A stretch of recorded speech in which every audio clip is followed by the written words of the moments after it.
Hello दोस्तों, आज एक और आईपीओ ओपन होने जा रहा है जिसका नाम है सेलो वर्ल्ड आईपीओ। अभी हम इसके बारे में डिस्कस करते हैं। पहले हम एक बार चर्चा कर लेते हैं आईएम एनर्जी के बारे में, जो 5% के डिस्काउंट में लिस्ट हुआ है। और क्योंकि सेकेंडरी मार्केट में हमें बहुत ही गंदा एक्शन देखने को मिला लास्ट वीक, लेकिन फ्राइडे को मार्केट रिकवर करके क्लोज हुई थी। बाकी अगर हम blue jet health care IPO को देखें तो इसके अंदर हमें उम्मीद से कम सब्सक्रिप्शन देखने को मिला। और इसी के साथ साथ थोड़ा सा असर इसके प्रीमियम पे भी आ रहा है। तो एक टाइम पे जो इसके प्रीमियम 100 रुपए के ऊपर चल रहे थे, आज वो प्रीमियम 5% से भी घट के लगभग 15 से 18 रुपए की रेंज में आए हुए हैं। तो एक टाइम पे अगर हम बात करें तो हम इसको एक अच्छा आईपीओ मान रहे थे, लेकिन हमने इसको अवॉइड करने की सलाह दी थी क्योंकि इसमें कोई लिस्टिंग गेन्स तो हमें कुछ मिल नहीं रहे थे। और आपको पता है फ्यूचर्स में कितने अच्छे आईपीओ आने वाले हैं। और मैं एक अलग से एक वीडियो और बनाऊंगा थोड़ी देर में, जिसके अंदर आपसे डिस्कस करूंगा और कौन से आईपीओ आने वाले हैं। पहले हम चैलो वर्ड के बारे में डिस्कस कर लेते हैं। ये हमारी मानी जानी कंपनी है। हमें ये हमारे घर में हमने इसके कोई ना कोई प्रोडक्ट यूज कर ही होंगे। सबसे पहले ना हम इसकी वेबसाइट को देख लेते हैं, फिर एक बार हम कंपनी को देखेंगे। ये देखो, ये इसके प्रोडक्ट्स हैं। देखो कौन कौन से प्रोडक्ट्स में डील करती है। वाटर बॉटल्स हो गए, ये किचन्स के प्रोडक्ट हो गए, ये ग्लास के प्रोडक्ट हो गए, ये कॉपर की बोटल्स हो गई। ये देख लो आप इनके वेबसाइट्स पे बाकी जाके प्रोडक्ट्स देख लेना इनके। बाकी मैं अब आपके साथ कंपनी के बारे में चर्चा करता हूँ। बेसिकली हमें तो लेना देना है कि कंपनी क्या धंधा कर रही है, कंपनी पैसा बना रही है, लॉस कर रही है। हमारे लिए शेयर मार्केट में प्रॉफिटेबल होगी या नहीं। अगर हम बात करें तो ये वेल नोन कंपनी और 60 साल का कंपनी का एक्सपीरियंस है। 60 साल से हमारे लिए कंपनी काम कर रही है और डिफरेंट डिफरेंट वैरायटी के इसके प्रोडक्ट है जो मैंने अभी आपके साथ वेबसाइट पर डिस्कस करे। टोटल अगर हम देखें तो इसकी 30 मैन्युफैक्चरिंग यूनिट्स हैं, जो 5 डिफरेंट डिफरेंट लोकेशन में सेटअप है। और वो एक राजस्थान में एक ग्लास मैन्युफैक्चरिंग यूनिट सेटअप करने जा रहे हैं। अगर हम बात करें तो इन्होंने बताया हुआ है टोटल इनकी जो एसक्यू यूज है, 15,841 एसक्यू है एज ऑफ मार्च 31 2023। और इसके साथ साथ इनके जो डिस्ट्रीब्यूशन टीम्स के मेंबर हैं वो 683 है, मतलब काफ़ी अच्छा है। कंपनी ने अपने थोड़े से पॉइंट डिस्कस करे हैं जिसके अंदर कंपनी की स्ट्रेंथ है, कंपनी की स्ट्रॉन्ग ब्रांडिंग है, पोजीशन लीडर है कंपनी, जो मैनेजमेंट है वो काफ़ी एक्सपीरियंस है, और कंपनी का ट्रैक रिकॉर्ड जो काफ़ी अच्छा है। और साथ में कंपनी एक मल्टीपल जो प्रोडक्ट्स है रेंज में उसमें डील करती है। अगर हम बात करें तो कंपनी के रिजल्ट्स की अगर हम देख लेते हैं, 2021 से लेकर 2023 तक का कंपनी ने पहले क्वार्टर्स के भी रिजल्ट दिए। अगर हम एसेट्स की देखें तो एसेट्स की जो क्वालिटी है जो काफ़ी अच्छी सुधरती हुई दिखाई देती है। 1146 करोड़ से आकर वो फर्स्ट क्वार्टर में लगभग 1700 करोड़ रुपए के आसपास आ गया। अगर रेवेन्यू में बढ़त देखें तो लगभग 1060 करोड़ से लेकर जो मार्च 22 और मार्च 23 का पीरियड है, इसमें काफ़ी अच्छी ग्रोथ देखने को मिली है। 1375, फिर 1813 करोड़, फिर 480। तो मतलब काफ़ी अच्छी ग्रोथ देखने को मिल रही है। अगर हम पैट की बात करें तो जो केवल 165 करोड़ था 2021 में, वो 2023 में 285 करोड़ हो गया। अगर हम देखें तो कंपनी ने लिखा हुआ है जो पैट की जो ग्रोथ है ना, ऑलमोस्ट 30% की ग्रोथ है, जो काफ़ी अच्छी है। और साथ में जो रेवेन्यू है वो ऑलमोस्ट 32% से इंक्रीज हो रहा है, जो हमें यहाँ भी देखने को मिल रहा है। अगर हम रेवेन्यू की ग्रोथ देखें तो पहले साल 23rd के फर्स्ट क्वार्टर में 480 करोड़ के आए हैं। मतलब बाकी 9 महीने भी अगर हम इसकी ग्रोथ देखें तो 30% के आसपास पकड़ी जाती है। अगर हम पैट देखें तो 82 का मतलब 285 करोड़ का है 2023 में। अगर 2024 का हम अनुमान लगाएं, अगर 80 करोड़ के आसपास, तो लगभग 328 से 330 करोड़ का बनता है इसका पैट, जो काफ़ी अच्छा है। ये हमें अगर रिजर्व एंड सरप्लस में देखें तो जो केवल एक टाइम पे 100 करोड़ से नीचे थे, और उसके बाद reserve and surplus almost 785 crore के दिखाई दे रहे हैं 2030 में। काफ़ी अच्छी गजब की ग्रोथ दिखा रही है कंपनी। अगर टोटल बोरिंग्स की हम बात करें तो कंपनी को अपनी जो डेप्ट है अच्छा मैनेज करने आता है, क्योंकि अगर हम बात करें तो 334 करोड़ का डेप्ट था, जो मतलब 2023 के फर्स्ट क्वार्टर में 328 करोड़ का।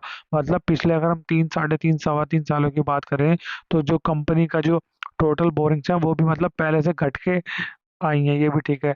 अगर हम पी रेशियो देखें तो 49.2 टू की। अगर पोस्ट पी देखें तो 83, मतलब ये थोड़ी सी हमें ज़्यादा लगेगी, लेकिन अगर हम इसे आर ओ ई और आर ओ सी से कंपेयर करें, अगर अर्निंग और रिटर्न ऑफ कैपिटल एम्प्लॉयड से करें, तो ये बिल्कुल जस्टिफाई करता है।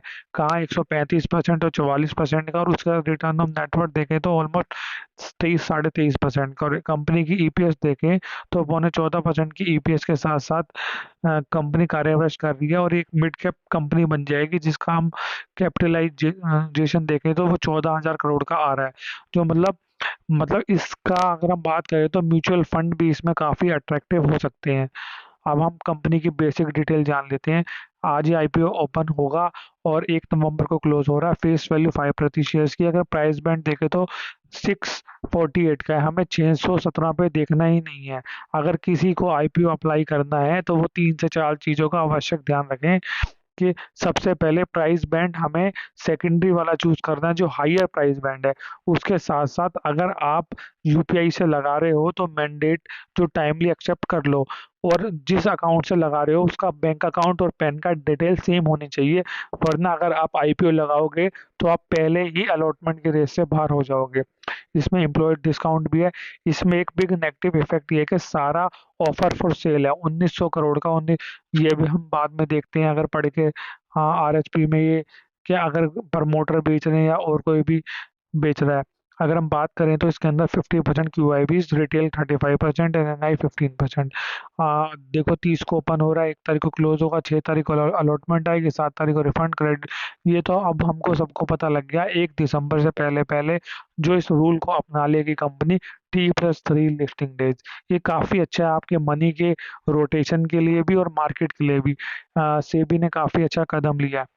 अगर हम डिटेल में देखें तो 23 शेयर्स का एक लॉट है, जिसके लिए 14,904 रुपये लगाने पड़ेंगे। स्मॉल HNI में 2,08,656 रुपये और बिग HNI में 10,13,472 रुपये। अगर हम एंकर बुक की बात करें तो वो भी मैं आपके साथ अभी डिस्कस करूंगा, जो मैंने टेलीग्राम चैनल्स पे जाके शेयर करी है। तो अगर हम शेयर ऑफर देखें तो ऑलमोस्ट 87,49,900 शेयर्स ऑफर करे गए हैं टोटल 567 करोड़ के। जो 30 डेज का 50% का जो लॉक इन पीरियड है वो 20 दिसंबर को एंड हो रहा है, एंड बाकी आफ्टर 3 मंथ 90 डेज 14 मार्च 2024। ये हमें इसमें कुछ देखने को मिल रहा है। जो शेयर होल्डिंग है प्री इशू 100% है, पोस्ट 91.8। मतलब प्रमोटर को, या तो प्रमोटर इसमें दो ही ऑप्शन कर सकता है, ऑफर फॉर सेल लाएगा या क्यूआईबी लाएगा, क्योंकि जो प्रमोटर को जो अपनी शेयर होल्डिंग है वो 75% पे लानी पड़ेगी। तो ऑलमोस्ट 16.8% का गैप ये हमें लग रहा है। जो मतलब कंपनी का जो प्राइस है, ये कंपनी कब लाएगा प्रमोटर, जब कंपनी का प्राइस फ्यूचर में ऊपर जाएगा, अपने आईपीओ प्राइस से नीचे से जाने से रहा, और कंपनी प्रॉफिट भी बहुत अच्छा कमा रही है, मतलब ग्रोथ कंपनी है, ऐसी कंपनी पे सबकी नज़र रहती है। तो जिसको ये आईपीओ मिले ठीक है, वरना जब मार्केट नीचे गिरे तो ऐसी कंपनी पर आवश्यक आवश्यक नज़र लगा के चलें। जैसे आर केबल्स होगी, जैसे जो प्लाजा वायर्स था उसका आईपीओ कितना सस्ता आया था, और उसके बाद वो लगभग वो 3 गुना हो चुका है। अभी 1 महीना भी नहीं हुआ उसको आईपीओ का आए हुए। कॉनगॉड बायोटेक को देखें तो वो भी मतलब 1200 रुपये के प्राइस बैंड पे चल रहा है। मतलब काफ़ी अच्छी है, क्योंकि ग्रोथ कंपनियां है इसके अंदर, और मार्केट लीडर और उनका डेप्ट भी कम है, रिजर्व एंड सरप्लस भी इनके बढ़ रहे हैं। ये थोड़े थोड़े पॉजिटिव पॉइंट है। अब मैं आपके बात कर रहा हूँ तो किस ऑप्शन में लाएंगे, या तो ऑफर फॉर सेल लाएगा या क्यूआईबी लाएगा, तो दोनों में फायदा है। हम देखते हैं, जैसे अभी आपने उसमें देखा होगा थोड़े दिन पहले पतंजलि फूड का ऑफर फॉर प्राइस 1,000 रुपये का आया था, लेकिन मार्केट में डिमांड की वजह से वो 1121 1122 रुपये के आसपास सेटल हुआ था। तो उसके बाद शेयर्स ने बहुत अच्छी रैली दिखाई थी, वो आज भी 1,300 रुपये के आसपास है। उस समय 1,460 1,470 होकर आया हुआ है शेयर। तो मतलब इसमें काफ़ी अच्छी स्ट्रेंथ है आने वाले टाइम में, और 3 साल के अंदर का लगभग जो टाइम पीरियड होता है इनको होल्डिंग कम करने का सेबी को, वरना इनमें थोड़ी कुछ पेनल्टीज भी होती हैं। तो हम देखेंगे इसके बारे में, आएगा तो हम आगे चर्चा करेंगे। सबसे पहले हम इसके एंकर बुक देख लेते हैं। आप सबसे पहले हम देखते हैं एंकर बुक में हमें टोटल 39 नेम्स देखने को मिल रहे हैं, जिसके अंदर 8 डोमेस्टिक म्यूचुअल फंड ने 11 अलग अलग स्कीम्स में लगाया है। वो को अगर हम देख ले तो आईसीआई हो गया, आदित्य बिरला हो गया, एचडीएफसी हो गया, मोतीलाल, टाटा, क्वांट, एडलवाइज।